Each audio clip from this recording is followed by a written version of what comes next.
Teacher ഒരിക്കലും അങ്ങനെ പറയുന്നു. ഞാൻ വളർന്നു വരുന്ന ഒരു യുവപ്രതിഭയല്ലേ. നാളെ കലാകാരനാരും ഒരു കലാതിരകമായ കാവ്യമാധവനെ പോലെയോ മഞ്ജു വാര്യരെ പോലെയോ നവ്യ നായരെ പോലെയോ നാളെ സിനിമയ്ക്ക് പോയി നൃത്തം ഒരു വലിയ മഹാഭാഗ്യമാണ്. ടീച്ചർ അതിന് മുൻപോ ഞാനതിന്റെ തീരത്തിൽ നിന്നൊരു ചൂണ്ടയിട്ടോ.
ഈ മാതിരി തക്കിട തരികിട പാട്ടൊന്നും പാടി ഷൈൻ ചെയ്യാൻ നോക്കണ്ട.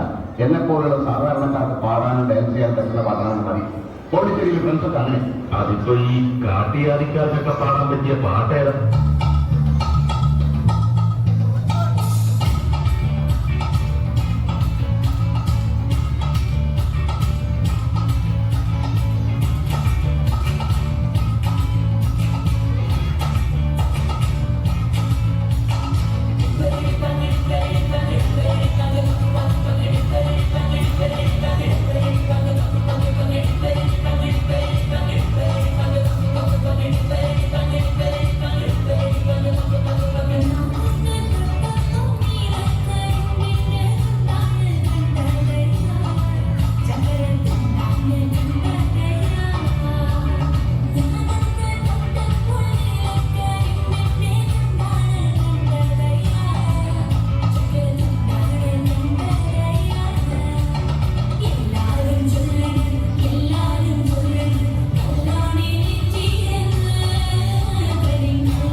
നിങ്ങൾക്കെന്താ ഇവിടെ കാര്യം?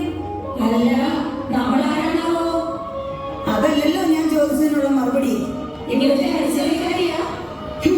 അടിച്ചുതളിക്കാരി ഇവിടെ ആയതുകൊണ്ട് ഞാൻ ഇതിന് മറുപടി ഒന്നും പറയുന്നില്ല. ഞാൻ ഇവിടുത്തെ കപ്പിയാരുടെ ഭാര്യയാണോ?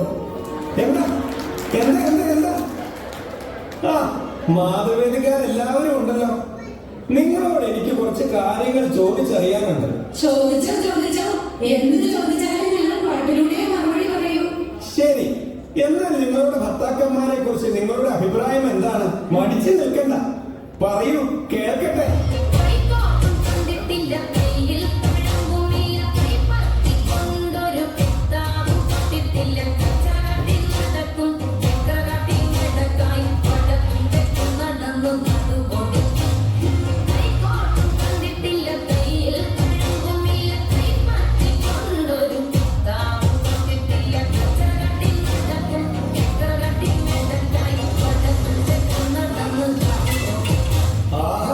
നിങ്ങളുടെ ഭർത്താക്കന്മാർ പൊളിയാണല്ലോ.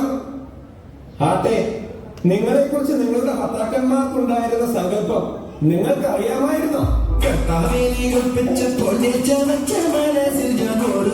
പെൺകുട്ടിക്കും ഇടം കൊടുത്ത് മനസ്സിന്റെ പാതി പതുത്തവൾക്കുള്ള പങ്ക് കൊടുക്കണമെന്ന് കൽപ്പിച്ചതല്ലേ?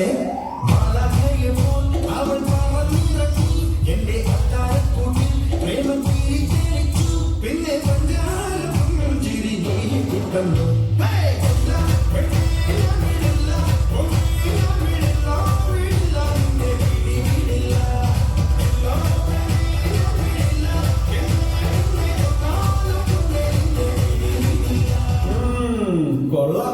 അപ്പോൾ അവരുടെ സങ്കല്പത്തിന്റെ അവസ്ഥ എന്താ?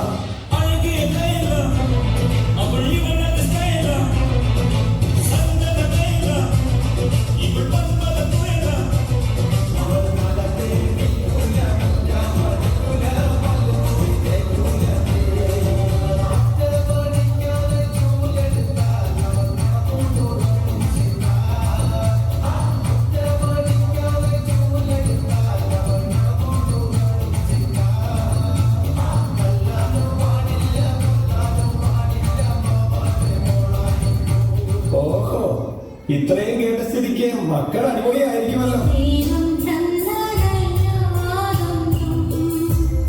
ഇല്ലെന്റെ ജീവിതത്തിൽ ദൈവത്തിന്റെ സ്നേഹം പോലെ മറ്റൊന്നില്ല പാലിടത്തിൽ. അപ്പോ നിങ്ങളുടെ അമ്മായിയമ്മ സൂപ്പർ ആയിരിക്കുമല്ലേ?